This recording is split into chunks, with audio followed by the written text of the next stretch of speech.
Hello students. Class 12 chemistry में अपना solutions का चैप्टर चल रहा था, तो उसमें अपने लास्ट क्लास में वांट ऑफ गुणनांक के बारे में अध्ययन किया था।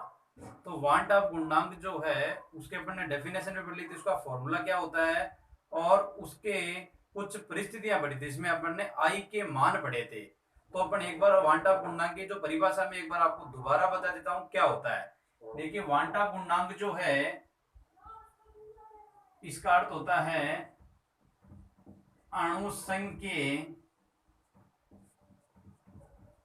गुणधर्म के प्रेक्षित मान और सैद्धांतिक मान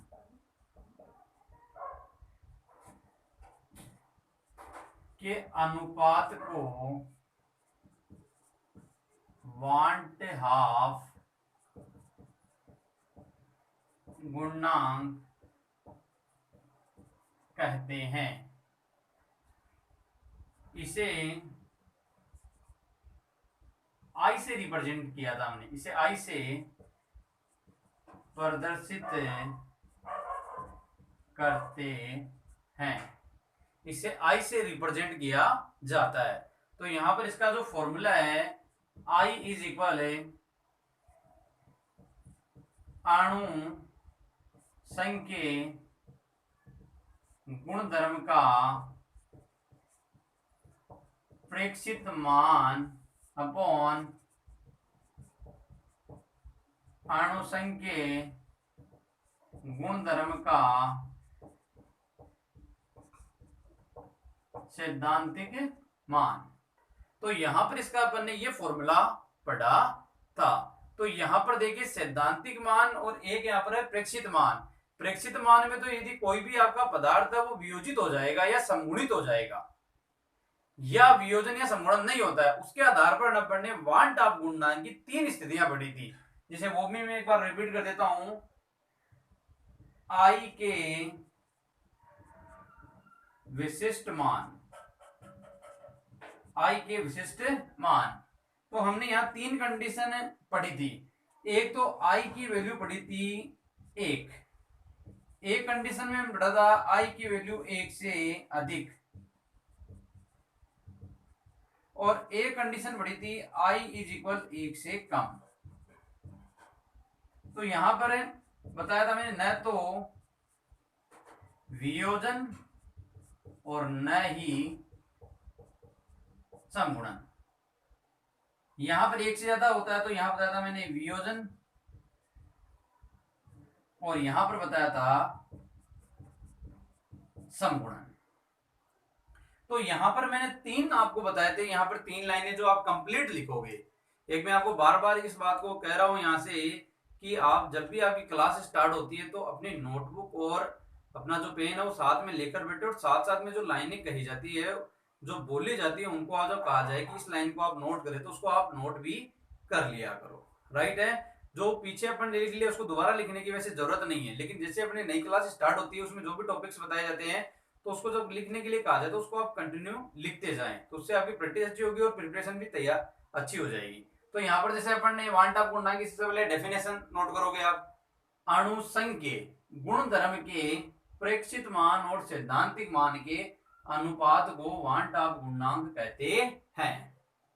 इसके बाद में नोट कर सकते हो, इससे आई से प्रदर्शित करते हैं, और आई का यहाँ फॉर्मूला आ जाएगा अणुसंघ के गुणधर्म का प्रेक्षित मान अपॉन अणुसंघ के गुणधर्म का सैद्धांतिक मान।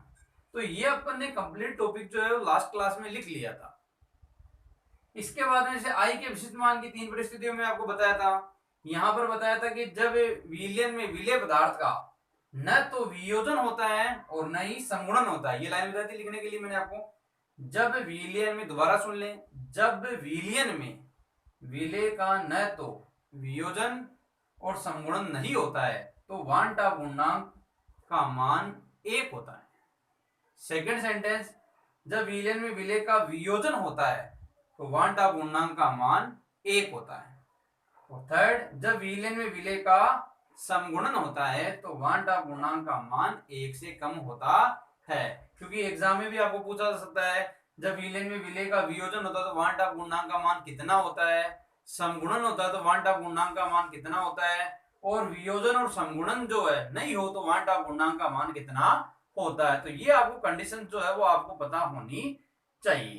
तो यहाँ पर है वन टाप गुणांक में जैसे वियोजन है, समगुणन है और वियोजन समगुणन नहीं है, इसके लिए मैंने आपको एक पात्रों के माध्यम से इस बात को बताया था। तो मैं एक बार आपको रिपीट वापस कर देता हूं ये क्या है। तो ध्यान दीजिए, देखो समगुणन वियोजन का क्या अर्थ है।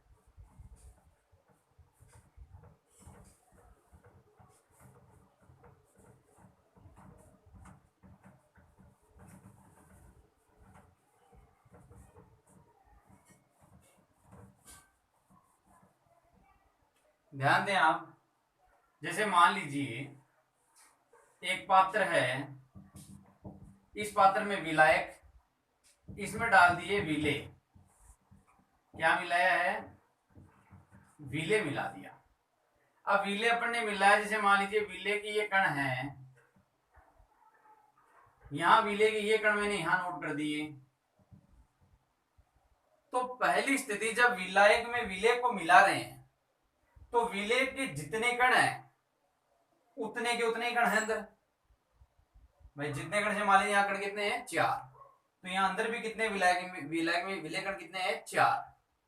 तो जब विलेय के कणों की संख्या बराबर रहती है उस स्थिति में कणों का ना तो वियोजन होता है और ना ही समगुणन होता है। यानी उस पदार्थ का ना वियोजन होने का मतलब, नहीं होने का मतलब, जैसे मान लीजिए शर्करा बताया था मैंने आपको, C12H22O11 है, तो C12H22O11 का वियोजन नहीं होता है, ये धनायन और ऋणायन में नहीं टूटता है। यदि मान लीजिए मैं ये कहता कि NaCl है, तो NaCl का वियोजन आपने पढ़ा है, क्या बनता है, Na+ और Cl-, राइट। तो जितने उतने के उतने ही रहते हैं, तो उस स्थिति में तो आएगा न तो वियोजन होगा और न ही समगुणन होगा। तो यहां पर अभिकरण 4 थे, 4 के 4 ही हैं। अब मान लीजिए मैं ये घटना आपको बताऊं, यहां पर एक पात्र है, यहां पर ये विलेय के कण है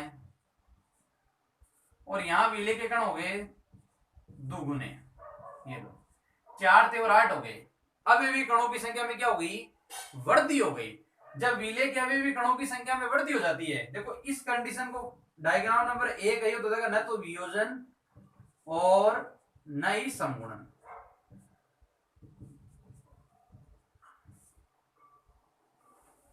यहां पर देखिए विलेय के कण जो थे, यहां विलेय कण की संख्या क्या हो गई, ज्यादा।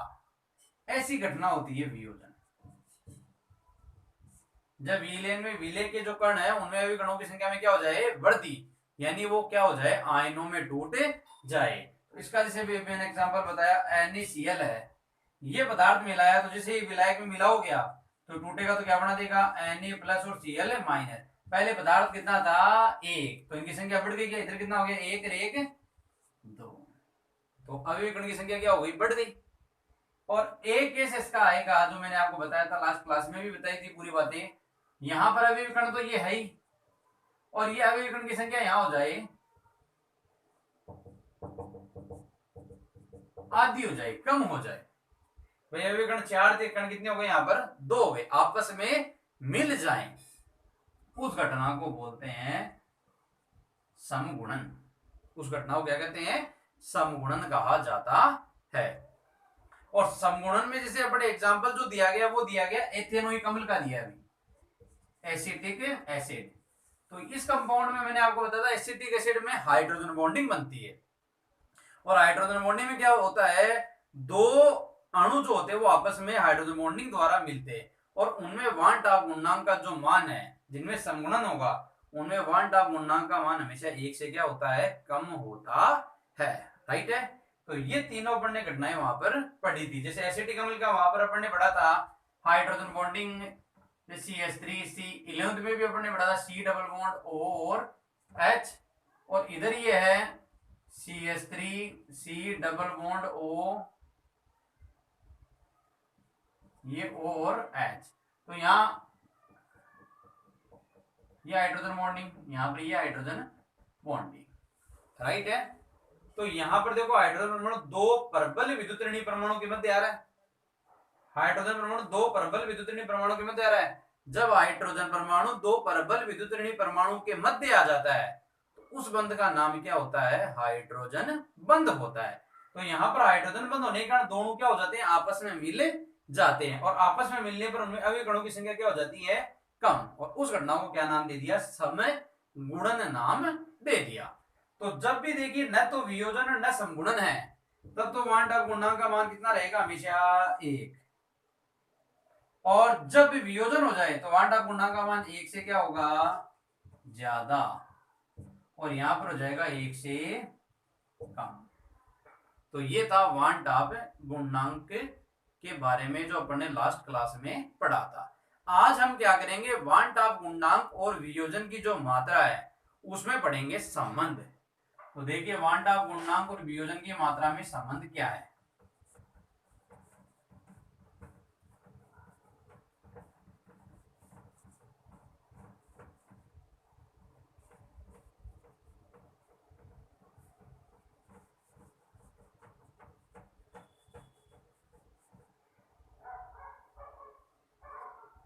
नेक्स्ट टॉपिक है वांट ऑफ गुणांक। इसको तो आई से लिखते हैं।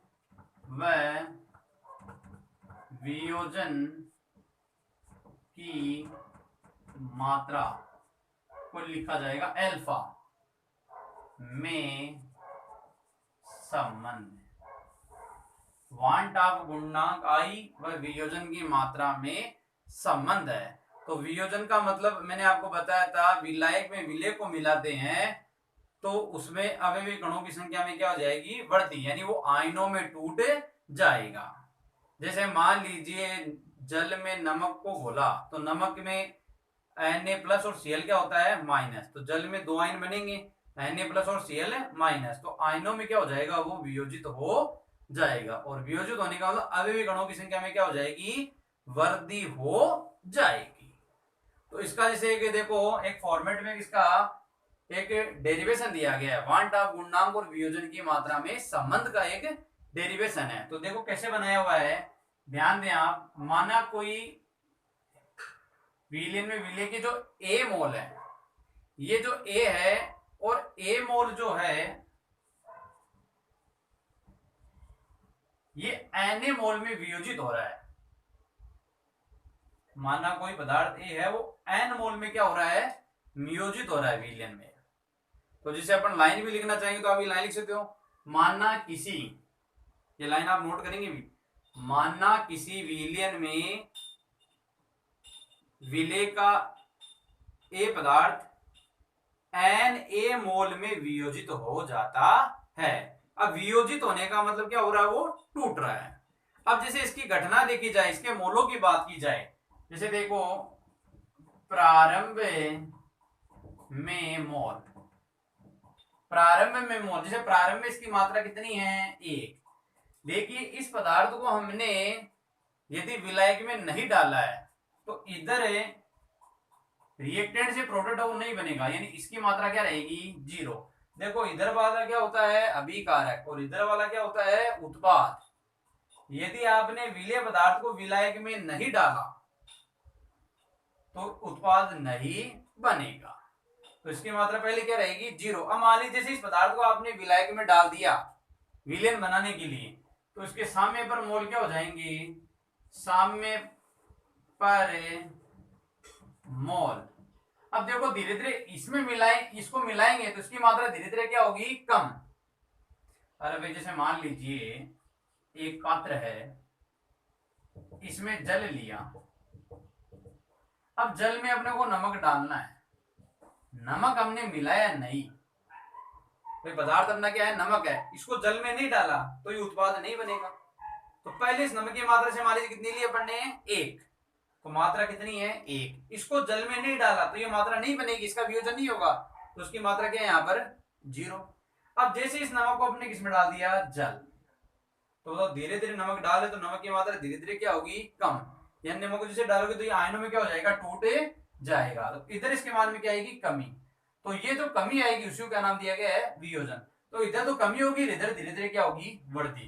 तो इधर कमी होगी तो एक में से कम करेंगे तो क्या लिख देंगे? 1 - अल्फा, और इधर वृद्धि हो रही है तो n मोल में वियोजित हो रहा है तो इसको n से क्या कर देंगे, मल्टीपल कर देंगे, क्योंकि ये n मल्टीपल में चलेगा, क्योंकि अभी भी कणों की संख्या में क्या होगी, वृद्धि होगी। कैसे होगी, जैसे यहाँ NaCl है तो पदार्थ तो एक ही है पूरा, जल में डाला तो जल में क्या बन गया, Na प्लस और Cl माइनस, तो यहाँ पदार्थ कितने हो गए, एक और एक दो, तो वृद्धि हुई क्या, तो ये बन जाएगा N अल्फा।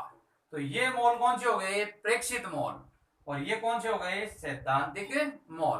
तो यहां से देखिए इसको सॉल्व भी करेंगे,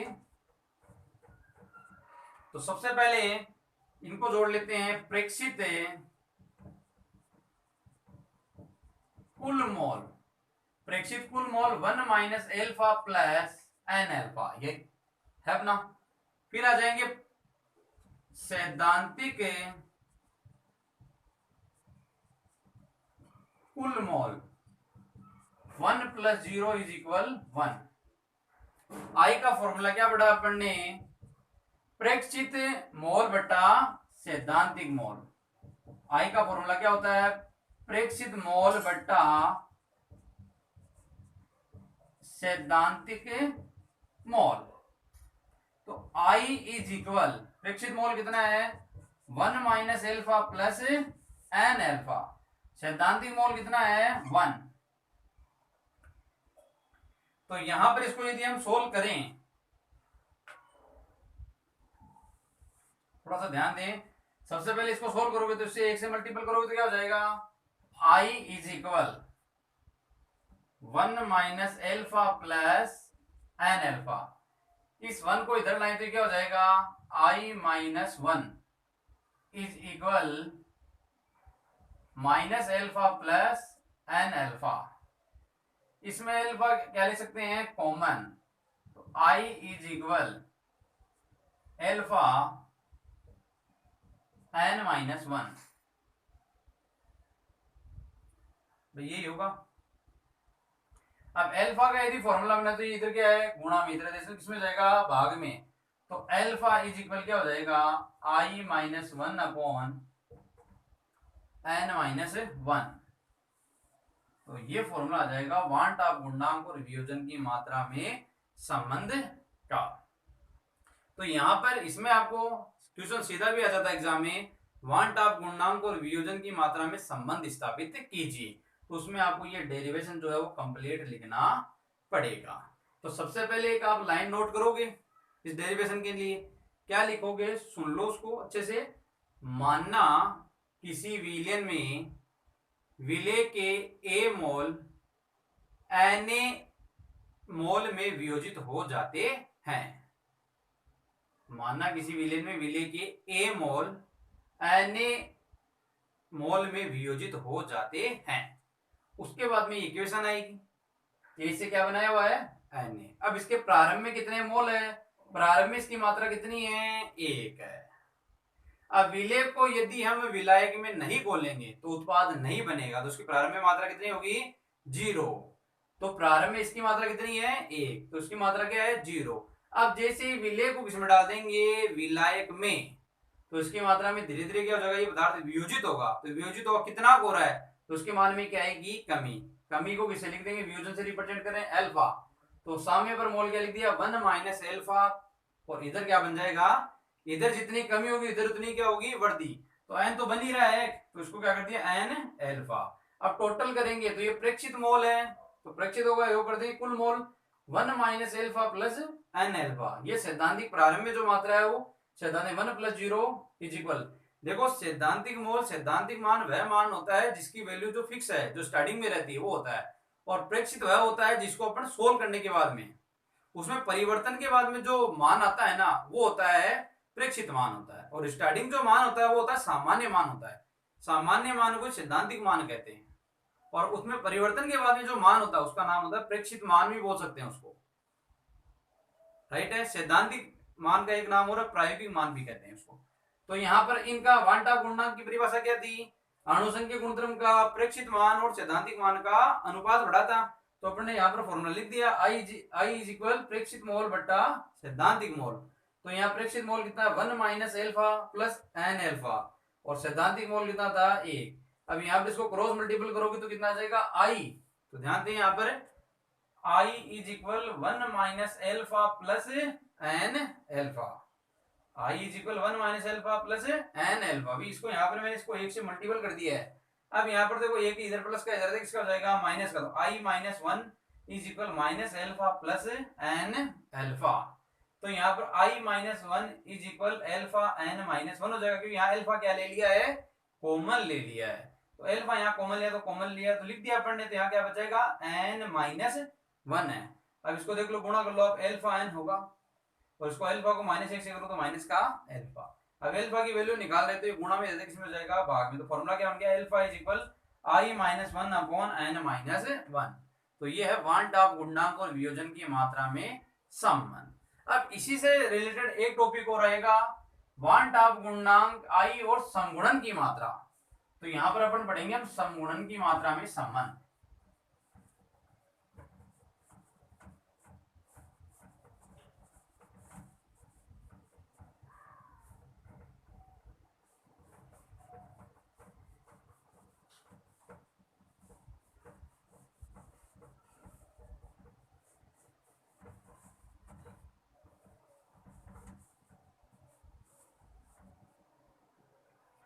वांट ऑफ गुणांक आई व समगुणन की मात्रा में संबंध देखते हैं।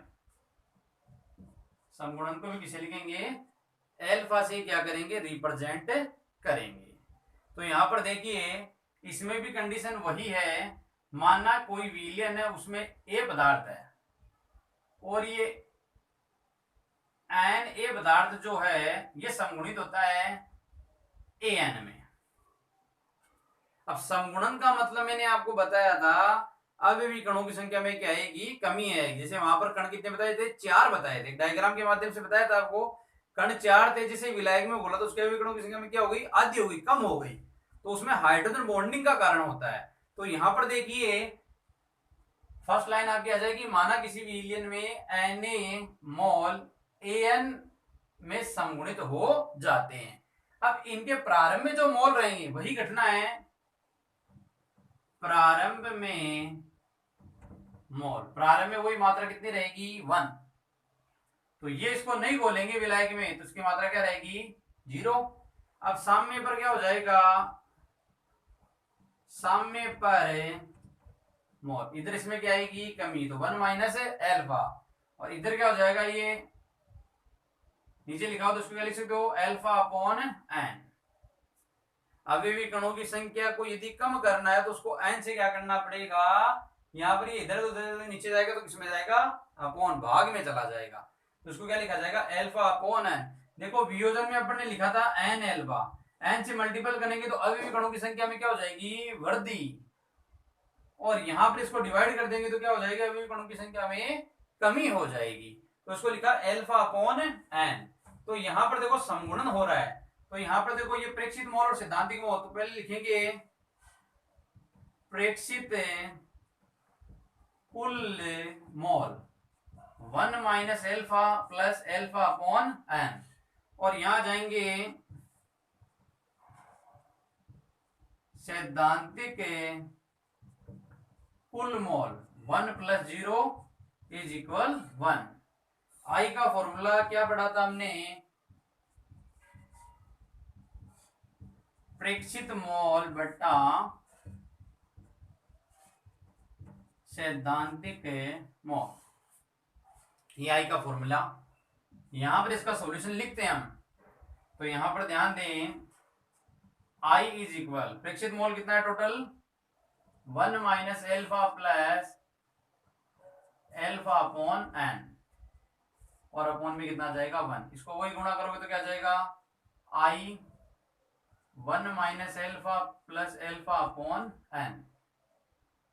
इधर इसको लाओगे तो क्या हो जाएगा ये I minus 1 is equal minus alpha plus alpha upon N, right है। यहां पर आप लिखोगे आई माइनस 1 इज इक्वल, इसमें एल्फा कॉमन लोगे आप तो एल्फा तो ये क्या आ जाएगा 1 अपॉन एन। अब इसमें एल्फा कॉमन लोगे तो क्या आ जाएगा 1 अपॉन माइनस का 1, ये आएगा। अब यहाँ पर आपको एलसीएम लेना पड़ेगा तो ये कंडीशन हो जाएगी I minus one is equal alpha, यहाँ रहेगा तो इसमें देखो एलसीएम लोगे तो आप इसको एक मान सकते हो, तो इसमें क्या आ जाएगा ये एन, तो यहाँ पर आ जाएगा वन माइनस एन आ जाएगा।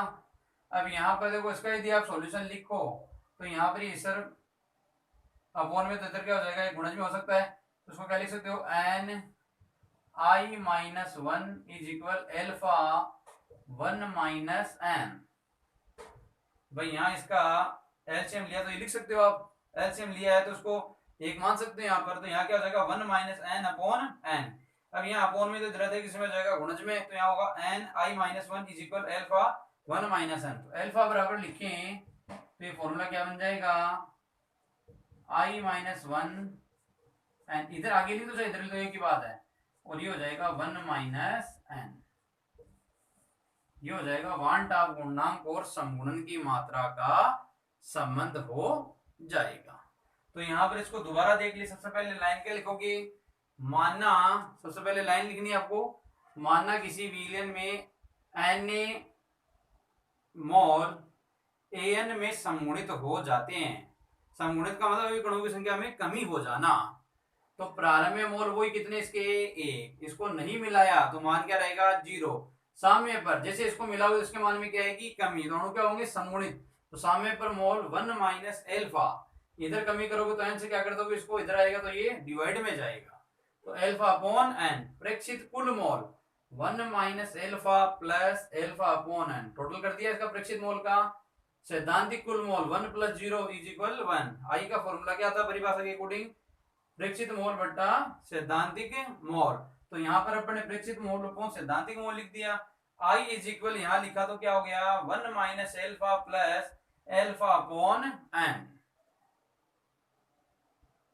One minus alpha plus alpha upon n लिख दिया, और अपॉन में वन, इसको गुणा करेंगे तो क्या जाएगा आई का ही है, ये वैल्यू ऐसी कैसे एचडी है one minus alpha plus alpha upon n, ये इधर प्लस का है वन तो इधर किसका हो जाएगा माइनस का, तो I minus one is equal minus alpha plus alpha upon N, right है। अब इधर देखो इसमें क्या किया हमने, एल्फा कॉमन लिया तो एल्फा लिख दिया, तो इधर एल्फा प्लस का लिया तो ये वन अपॉन एन बचेगा तो लिख दिया, ये माइनस का वन आ जाएगा क्योंकि एल्फा में एल्फा से डिवाइड करोगे तो माइनस का एक आएगा।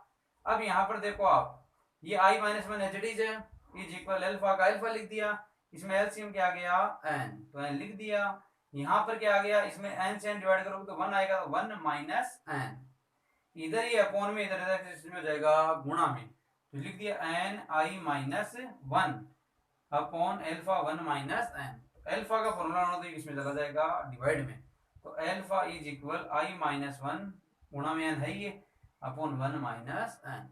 तो इस प्रकार ये संबंध हो गया वांट ऑफ गुणनांक और समगुणन की मात्रा में। तो वांट ऑफ गुणनांक और वियोजन की मात्रा में संबंध का क्वेश्चन भी आ जाता है कई बार, और वांट ऑफ गुणनांक और समगुणन की मात्रा में, तो आपको जो फॉर्मूले इन दोनों में अपने लास्ट में निकालने, कई बार डायरेक्ट फॉर्मूला ही बोलते हैं वांट ऑफ गुणनांक और वियोजन की मात्रा में संबंध का सूत्र लिखिए, या वांट ऑफ गुणनांक और समगुणन की मात्रा में संबंध का सूत्र लिखिए, तो दोनों सूत्र जो है आपको अच्छे से तैयार होने चाहिए। तो ये वांट ऑफ गुणनांक का जो टॉपिक है वो आपका क्या है कंप्लीट है। अब इसमें जैसे मैंने आपको परासरण दाब का जो टॉपिक पढ़ाया था उस पर एक क्वेश्चन जो है वो सॉल्व करते हैं अपना।